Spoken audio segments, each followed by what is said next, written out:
The night my husband turned 40, the house looked like something out of a magazine. Soft gold lights glowed across the backyard. A live jazz trio played near the pool. Crystal glasses clinked as investors, friends, and family toasted to Ethan Carter, self-made, brilliant, unstoppable. I had planned every detail: the guest list, the catering, the cake shaped like the skyline of Charlotte. I wanted him proud of me for once. When he raised his glass to give his birthday speech, I smiled, expecting gratitude. Instead, he turned toward me. "How dare you embarrass me like this?" he shouted. The music faltered. Conversations died mid-sentence. 40 pairs of eyes locked onto my face. I didn't understand what I had done. A second later, his hand moved quick, sharp, humiliating, not enough to leave a visible mark, just enough to redraw the entire map of my life. I left with tears in my eyes, heels unsteady on the driveway. 2 weeks later, we stood in a courtroom, and the judge said words that would cost him everything. "My name is Harper Carter, and for 8 years, I was the wife people admired." Ethan and I lived in a gated neighborhood outside Charlotte, in a white 2-story house with black shutters and a front porch swing we never used. On social media, our life looked curated. Sunday brunch photos, vacation sunsets, anniversary captions about building an empire together. People saw the empire. They didn't see the cost. Ethan built his real estate investment firm from the ground up. I was there before the first office lease, before the first investor meeting, before the first 6-figure deal. I answered emails when he was exhausted. I hosted networking dinners. I memorized the names of board members' spouses and the colleges their children attended. "You're my secret weapon," he used to say. At first, it sounded romantic. Later, I realized secret weapons don't get credit. When his company took off, things shifted. Not suddenly, not dramatically. Just gradually, like furniture being rearranged 1 inch at a time until you no longer recognize the room. He began correcting me in public. "Let me handle that, Harper. That's not quite how it happened. Smile more. At home, it was subtler. Why are you still friends with Claire? She's not ambitious. Do you really need your own account? We're married. I make the money. Let me manage it." By year 5, I had stopped arguing about the small things. By year 6, I stopped arguing about the big ones. If I hesitated before agreeing, he would sigh. "You always make things harder than they need to be." I started wondering if that was true. Ethan never screamed. He didn't need to. His disappointment was sharper than anger. He tracked our expenses for efficiency.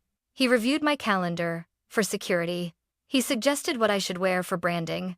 Branding. That was his favorite word. "Everything is image," he'd say. "Perception is power." And slowly I became part of that image. The polished wife, the supportive partner, the woman who stood half a step behind him at charity galas and nodded at the right moments.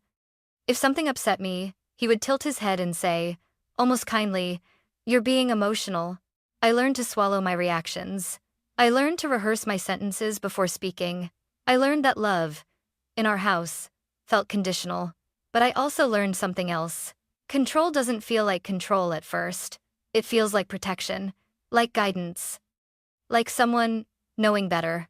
Until one day you wake up and realize you haven't made an independent decision in years.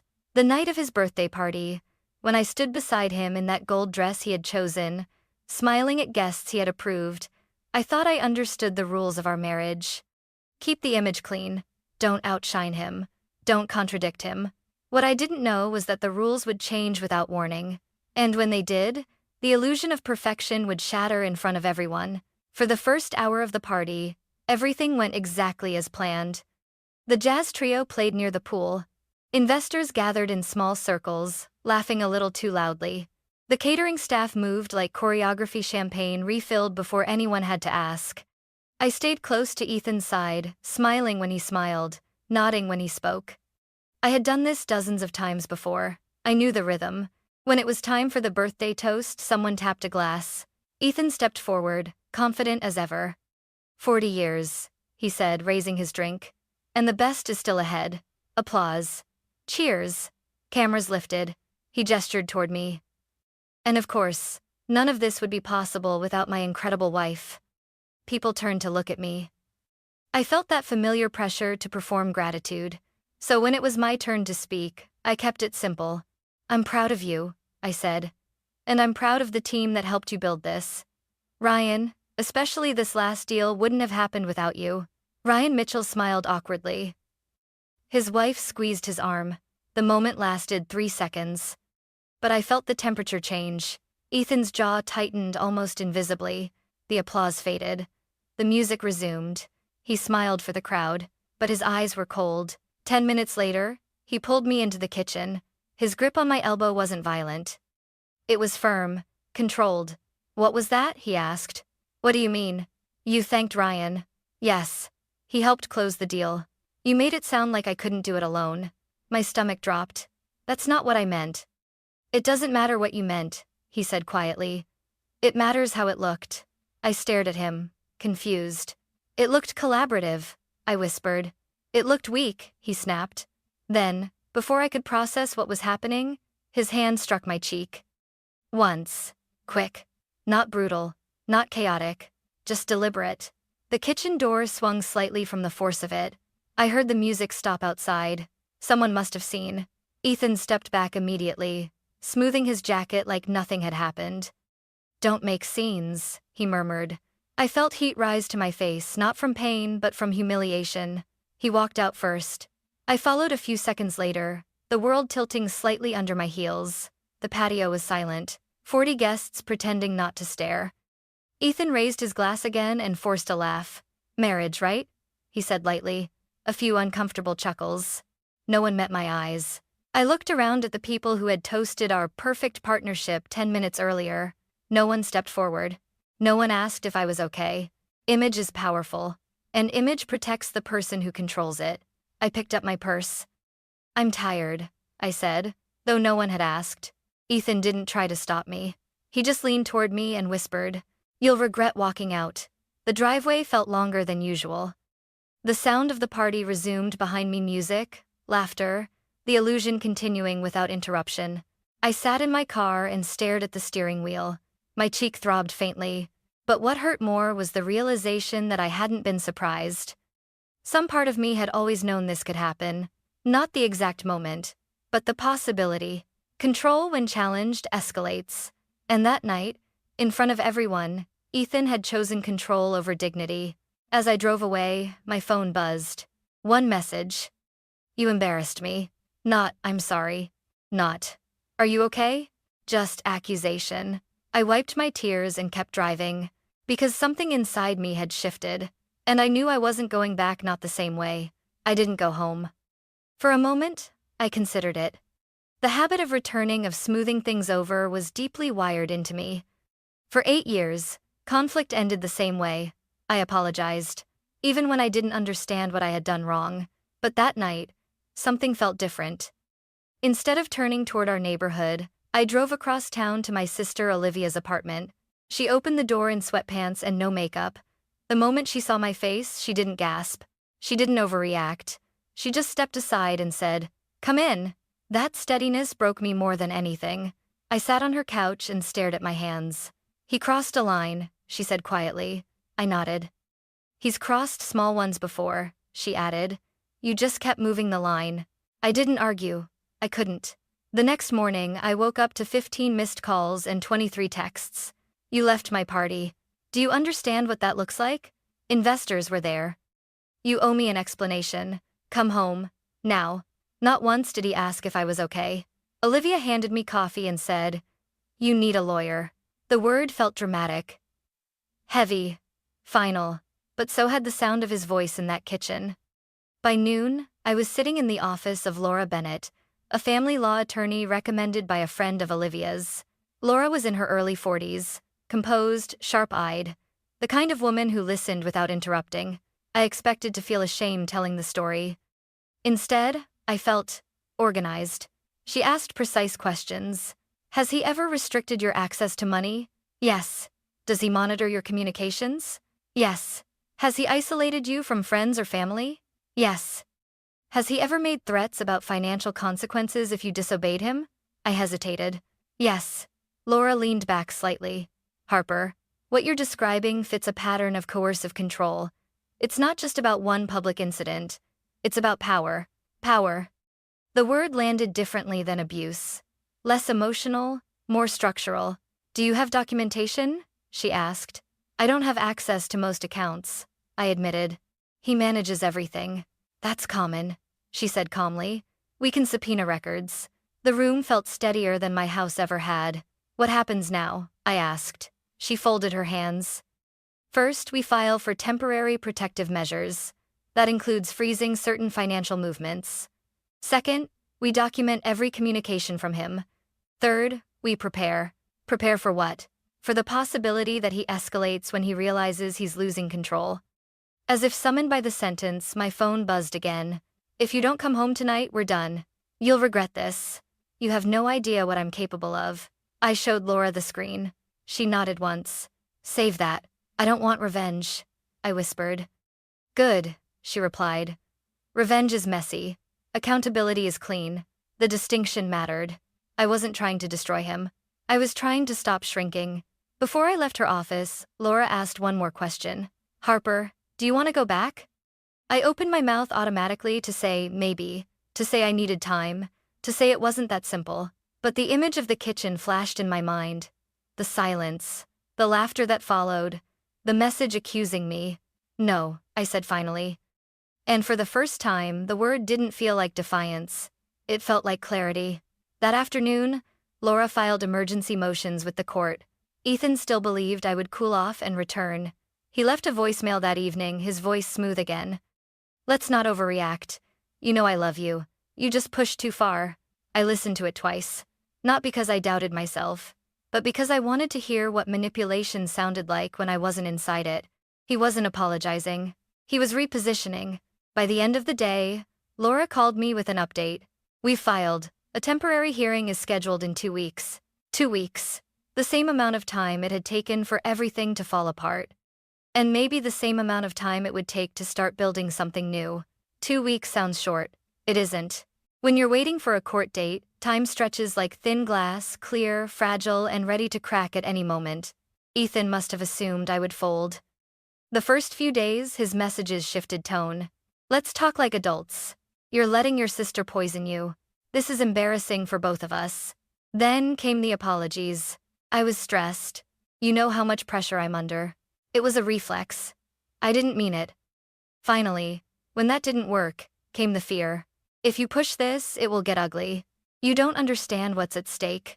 You think the court will believe you? Laura had warned me. When control fails, she said, they escalate or they negotiate. Watch for both. He tried both. What he didn't know was that Laura had already filed for a forensic review of our finances. When you marry someone who insists on handling everything, you assume that means stability. You don't realize it can also mean concealment. 3 days after I left, Ethan had moved nearly $500,000 from our joint business holdings into a newly formed LLC under his name only. It was subtle, technical, legal-looking, but it was fast. Too fast. He's attempting asset shielding, Laura explained over the phone. He thinks you won't notice, or that it's too complicated for you to challenge.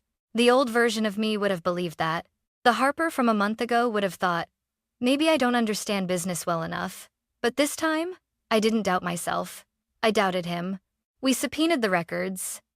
The paper trail told a story Ethan never meant for me to read. Emails referring to me as non-essential. Messages to his accountant asking how to minimize exposure. Notes describing our marriage as a liability risk. Liability. 8 years of loyalty reduced to a spreadsheet problem. Laura found something else too. A clause in our prenuptial agreement. At the time of signing, I had skimmed it. Ethan's attorney had reassured me, standard language. But buried in Section 14 was a protective clause. In cases involving documented coercion, intimidation, or misuse of marital funds, the prenup's asset protection provisions may be re-evaluated at the court's discretion. You see this? Laura said, tapping the document. He thought the prenup locked everything down, but this clause shifts leverage if misconduct is proven. Meaning if we demonstrate financial control and intimidation, the court can void portions of the prenup. Ethan had built his empire on contracts. He never imagined one might protect me instead. Meanwhile, he began calling mutual friends, painting a narrative. She's unstable, She overreacted. She's being influenced. One friend forwarded me a message. It read, "Harper's having a breakdown. I'm trying to help her." For a moment, the old panic rose in my chest. What if people believed him? What if they already had? Laura listened quietly when I told her.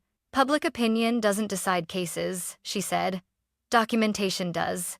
So we documented everything. Every text. Every voicemail. Every transfer. Olivia installed a security camera at her apartment door after Ethan showed up unannounced one evening. He didn't shout. He didn't cause a scene. He just stood there and said, calmly, "You're destroying your own life." "I'm protecting it," I replied. His expression flickered. Not anger. Surprise.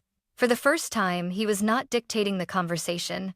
"You don't even know how to survive without me," he said. Maybe that used to scare me. But now I saw it differently. It wasn't a threat. It was projection. He had built a world where I was dependent. And now that structure was cracking.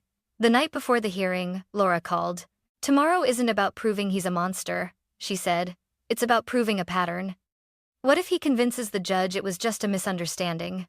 Then we rely on facts." She paused. "Harper, remember this. Courts look for consistency. Your story has it. His doesn't." I hung up and sat in Olivia's spare bedroom staring at the ceiling. 2 weeks ago, I had walked down my driveway with tears blurring my vision.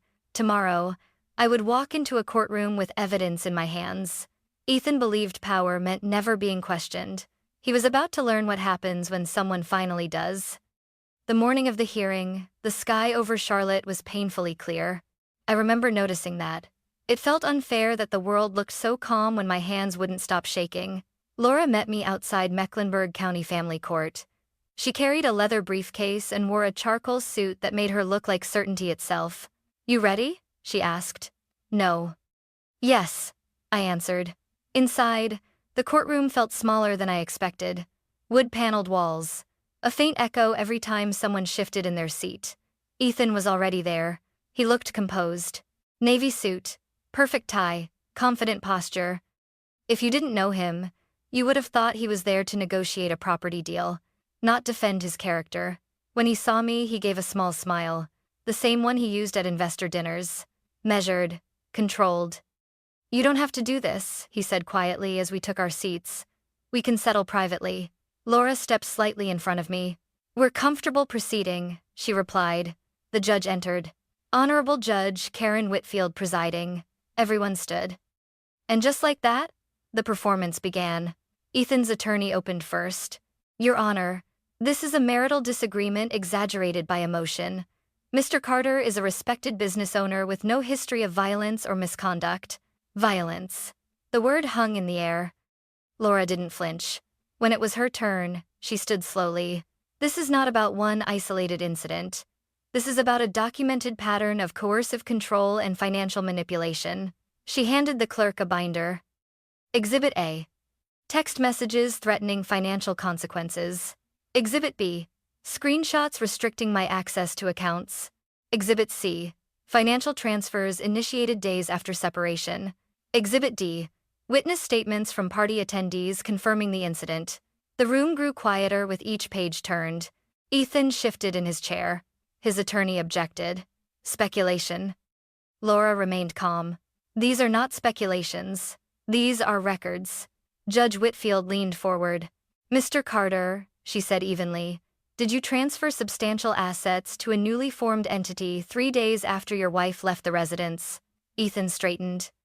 "I restructured business holdings. That's normal. Was your wife informed?" "It's my company." Laura stepped in gently. "It is a marital asset under North Carolina law." Ethan's jaw tightened. "This is ridiculous," he muttered. The judge's eyes sharpened. "Mr. Carter, you will address the court respectfully." Silence. Laura continued. "We also request consideration of the prenuptial clause under Section 14. I saw Ethan's head snap slightly. He hadn't expected that. Judge Whitfield flipped through the document. "Counselor," she said to Ethan's attorney, "were you aware of this clause?" The attorney hesitated. "It is conditional." "On documented misconduct," the judge replied. She looked directly at Ethan. "Mr. Carter, threatening to restrict access to funds during a marital dispute may qualify." He leaned forward. She lived off my income. The words echoed louder than he intended. The judge didn't raise her voice. Marriage is not ownership. The courtroom felt charged. Laura presented the forensic accountant's preliminary findings. Attempted asset shielding. Unusual liquidity movement. Internal emails referring to me as exposure risk. Ethan tried to explain. It was strategic. Protective. Protective of what? The judge asked calmly. He didn't answer. Then Laura introduced the witness statements. 2 guests testified via affidavit that they observed Ethan publicly strike me and dismiss it as a joke. Ethan's attorney attempted to minimize it. A minor gesture blown out of proportion.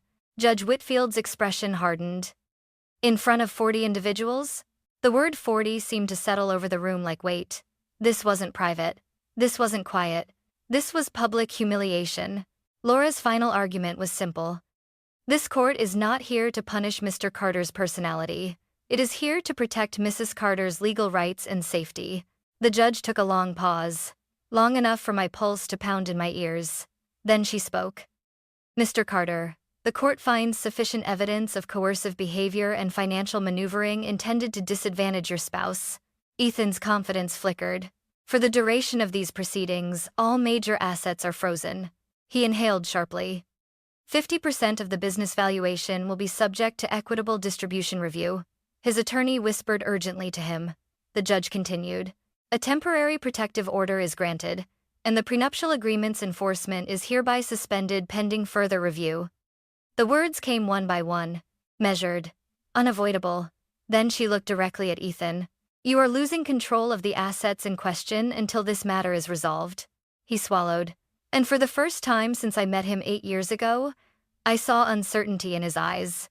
Not anger, not dominance. Uncertainty. He had built his identity around power, and now, in a quiet courtroom, that power was being audited. When the gavel came down, it wasn't dramatic. It was precise. Court adjourned. Ethan stood slowly. You've made a mistake, he said under his breath as we passed. I met his gaze. No, I replied. I stopped making one. Outside, the air felt different. Not lighter, but clearer. 2 weeks earlier, I had walked out of a party in silence. Now, I walked out of a courtroom with protection. And this time, the silence felt like strength. The parking lot outside the courthouse was quiet. No reporters. No dramatic applause. Just the hum of traffic and the sound of heels against pavement. Ethan caught up to us halfway down the steps. Harper. The way he said my name measured, almost patient, made my chest tighten for a second. That tone used to mean reconciliation was coming. Now I knew it meant recalculation. You really want to do this publicly? He asked. You think dragging my name through court helps you? Laura didn't answer. I did. You dragged me first. His eyes flashed. That's dramatic. Is it? I asked calmly. Because I remember standing in our kitchen with 40 people outside pretending nothing happened. He stepped closer, lowering his voice. You're making a mistake. You don't understand how business works. Freezing assets affects employees, investors, reputations. I almost laughed. There it was again. Reputation. Image. Always image. What about my reputation? I asked quietly. What about the emails calling me a liability? He froze. For a moment, I saw the calculation behind his eyes. Someone had shown me the paperwork. Someone had exposed the strategy. You weren't supposed to see those, he muttered. Exactly. Control depends on invisibility. When the paperwork is hidden, so is the power imbalance. Ethan ran a hand through his hair, something he only did when he was unsettled. You think this makes you strong? He said. Walking away? I didn't walk away, I replied. I walked toward protection. His jaw tightened. You'll regret this when you realize what you've thrown away. I thought about that. The house. The vacations. The dinners where everyone admired him. The version of myself that existed only to maintain his image. I didn't throw it away, I said. I survived it. For a split second, something flickered in his expression. Not guilt. Not remorse. Fear. Because control was slipping, and control had always been his currency. Laura gently touched my arm. We're done here. Ethan tried one last angle. Harper, we can still settle, quietly. I'll give you a generous agreement if you withdraw the coercion claims. Generous. As if dignity were negotiable. As long as the narrative protects you? I asked. He didn't answer, because the answer was yes. That afternoon, Laura called with updates. The asset freeze had already triggered internal scrutiny within his company. Investors were asking questions. Accountants were requesting explanations. Transparency spreads fast, especially when someone thought they were untouchable. Olivia met me for dinner that night. "You look different," she said. "Different how?" "Like you're not bracing for impact anymore." She was right. For years, I had lived in anticipation of Ethan's reactions, anticipating his moods, his corrections, his disapproval. That night, for the first time, I didn't check my phone every 5 minutes. I didn't rehearse apologies in my head. I didn't imagine what version of myself would keep the peace. Instead, I imagined something else. A life where I didn't need permission. The next morning, Ethan's attorney sent a formal settlement proposal. It was carefully worded, strategic. It offered a financial payout in exchange for dropping the coercive control claim and sealing court records. Laura read it and looked up at me. "This is about reputation management," she said. "I know. If you accept, you'll be comfortable." Quietly. "And if I don't?" "You'll likely receive equitable distribution and protection. But his image will take a hit. For 8 years I had protected that image. Smiled through tension. Minimized discomfort. Explained away comments. Absorbed blame. Now I had a choice. Comfort. Or accountability. I thought about the girl I used to be, the one who believed love meant endurance. Then I thought about the woman sitting in Laura's office now. The one who understood that protection is not punishment. "I'm not negotiating my truth," I said. Laura nodded once. "Then we proceed." That evening, Ethan sent one final message. "You've changed." I stared at the screen for a long moment. Yes, I had. Not into someone cruel. Not into someone vengeful. Into someone awake. Control thrives when no one names it. The moment you name it, it weakens. And for the first time in years, I wasn't afraid of what happened next. Because whatever I lost in the process, it wouldn't be myself. 6 months is long enough for the noise to fade. Long enough for friends to choose sides. Long enough for headlines small as they were to disappear from search feeds. Long enough for someone like Ethan to realize that control does not survive exposure. I live in a 1-bedroom apartment now. It's smaller than our old house, but it has something that house never did: silence that doesn't feel heavy. There's a window in the living room that catches the morning light. I didn't realize how much I needed that until I had it. In the old house, the blinds were always adjusted for presentation. Here, I leave them open. No one corrects me. The court proceedings continued after that first hearing. Business valuations, asset reviews, forensic accounting. Ethan's company faced deeper scrutiny once the court froze the primary accounts. Investors demanded transparency. An internal audit uncovered irregular transfers that extended beyond our marriage dispute. Consequences have a way of multiplying once the first thread is pulled. The prenup clause held. The judge ruled that documented financial manipulation and intimidation qualified under Section 14. Portions of the agreement were suspended. Equitable distribution meant I was legally recognized as a partner in what I helped build. Not a liability. Not an accessory. A partner. The final ruling didn't come with dramatic speeches. It came with paperwork. Assets divided. Support awarded. Protective orders extended where necessary. Ethan's lawyer avoided eye contact the day everything was finalized. Ethan himself looked smaller. Not physically.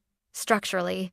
Like someone who had built his identity on being untouchable and suddenly found fingerprints everywhere. He tried once more, in the hallway outside the courtroom. "You could have handled this privately," he said. "I tried handling it privately for 8 years," I replied. He didn't argue with that, because we both knew it was true. The difference between us now wasn't anger. It was clarity. I started therapy in month 2. Dr. Simmons, soft-spoken, direct, asked me a question during our first session. "When did you start believing you needed permission to exist?" I didn't have an answer, but I'm finding one. I went back to school part-time for business management. The irony isn't lost on me. For years, Ethan told me I didn't understand the industry. Now I understand it legally, financially, strategically. Knowledge feels different when it's yours. Olivia still comes over every Sunday. We cook, we laugh. No one checks my phone. No one edits my sentences. No one measures my tone. Sometimes I sit on my couch at night and think about that birthday party. The music, the applause, the moment everything shifted. For a long time, I replayed it with shame. Now I replay it with gratitude.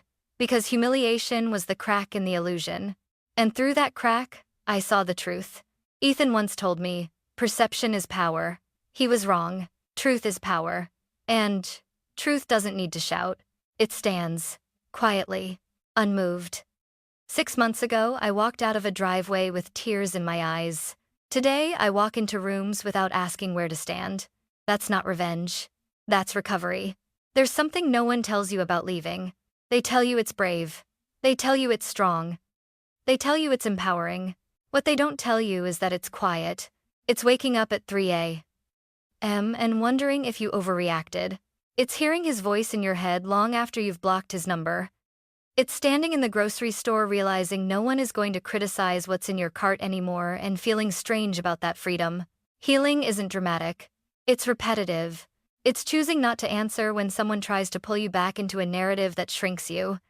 It's learning that apology and accountability are not the same thing. Ethan apologized briefly, strategically, when it suited him. The court demanded accountability. There's a difference. One is about soothing tension. The other is about correcting harm. For years, I confused endurance with loyalty. I thought being patient meant being mature. I thought absorbing criticism meant being supportive. I thought minimizing myself kept the peace. But peace that requires silence isn't peace. It's containment. If someone ever says to you, "You're nothing without me," pause. Ask yourself why they need you to believe that. Control feeds on dependence. It weakens when you ask questions.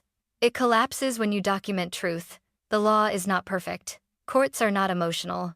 They don't respond to tears, they respond to evidence. That used to intimidate me. Now it comforts me. Because evidence doesn't care about charm. It doesn't bend for reputation. It doesn't applaud charisma. It measures actions. And actions tell the story. The night Ethan turned 40, he believed he was untouchable. He believed image would protect him. He believed I would protect him.